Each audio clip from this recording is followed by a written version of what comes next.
اعوذ باللہ من الشیطان الرجیم بسم اللہ الرحمن الرحیم یا ایہا الناس اتقوا ربکم الذی خلقکم من نفس واحدہ، اے پوری انسانیت اس اللہ سے ڈر جاؤ، اس رب کا تقوی اختیار کرو جس نے تم سب کو ایک جان سے پیدا کیا، یعنی سیدنا آدم علیہ السلام، وَخَلَقَ مِنْهَا زَوْجَهَا، اور اسی جان سے اس کا جوڑا بنا دیا، یعنی سیدہ حوا۔ اس کانٹیکسٹ میں بخاری اور مسلم میں متفقن علیہ حدیث ہے دونوں کتابوں میں کہ نبی صلی اللہ علیہ وآلہ وسلم نے فرمایا کہ عورت جو ہے وہ آدم کی ٹیڑھی پسلی سے پیدا ہوئی ہے، یعنی سیدہ حوا پیدا ہوئی حضرت آدم علیہ السلام کی پسلی سے، اور وہ جوڑا بن گیا ان کا، اور پھر اس جوڑے سے کیا ہوا؟ وَبَثَّ مِنْهُمَا رِجَالًا كَثِيرًا وَنِسَاءً، اور پھر ہم نے مرد و عورت کے اس جوڑے سے کثیر تعداد میں مرد اور عورتیں اس زمین کے اوپر پھیلا دیے۔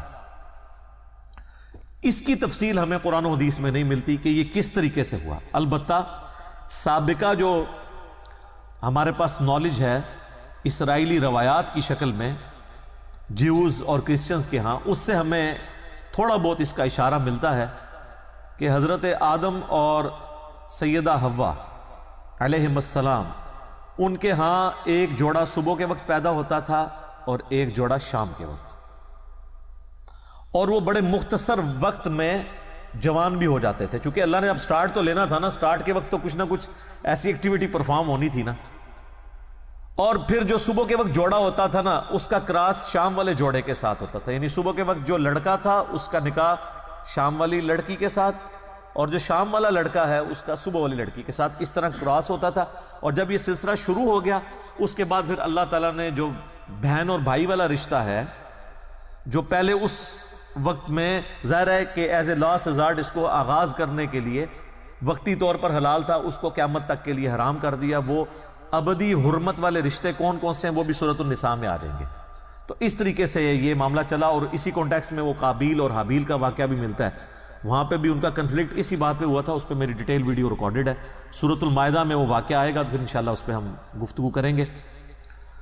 تو اللہ تعالیٰ فرماتا ہے کہ اس جان سے اس کا جوڑا یعنی سیدہ حوا کو پیدا کیا، اور کثیر تعداد میں پھر مرد و عورت اس زمین کے اوپر بسا دی اللہ نے۔ وَاتَّقُوا اللَّهَ، ڈر جاؤ اس اللہ سے، اس کا تقوی اختیار کرو۔ الَّذِي تَسَاءَلُونَ بِهِ وَالْأَرْحَامَ، وہ اللہ کے جس کے ذریعے تم ایک دوسرے سے سوال کرتے ہو، یعنی جب معاملہ بالکل پھنس جاتا ہے تو آخر میں انسان کہتا ہے یار اللہ کے لیے جانے دو، اللہ کے لیے معاف کر دو، ٹھیک ہے اس کی غلطی ہے لیکن اللہ کا واسطہ۔ تو اللہ تعالیٰ فرماتا ہے تم اپنے جھگڑوں میں جب بالکل بے بس ہو جاتے ہو تو جس ذات کا حوالہ دے کر ایک دوسرے کو خوف دلاتے ہو کہ اللہ سے ڈرو، اس کے ساتھ یہ نہ کرو، اس اللہ کا تقوی پھر تم اختیار بھی کرو۔ یہ صرف ایک زبانی کلامی جملہ نہ ہو، جس طرح ہمارے اکثر لوگ یہ بولتے ہیں جی وہ جیڑی رات قبر ہی جی وہ باہر نہیں، جیڑی باہر ہے وہ قبر ہی نہیں، تو اس کے بعد تو یہ ہونا چاہیے کہ آج سے تم قبر کی تیاری بھی شروع کر دو۔ نہیں، یہ جملے وہ بدماش اور غنڈے بول رہے ہوتے ہیں جو قاتلانہ حملے میں بچ جاتے ہیں، اور اس کے بعد ان کی کوئی لائف چینج بھی نہیں ہوتی۔ ہونا تو چاہیے اس کے بعد پھر وہ لائف بھی اس طریقے سے گزارے نا کہ آج کی رات اگر قبر میں چلے گی تو میں اللہ کو منہ بھی دکھا لوں۔ تو یہ ایک روایتی جملے ہیں، ایک علمی شہوت ہے کو پوری کر لے، جب تک پریکٹیکلی آپ اللہ کو اکاؤنٹیبل نہیں ہوتے۔ تقوی مسند احمد میں حدیث ہے صحیح سند کے ساتھ،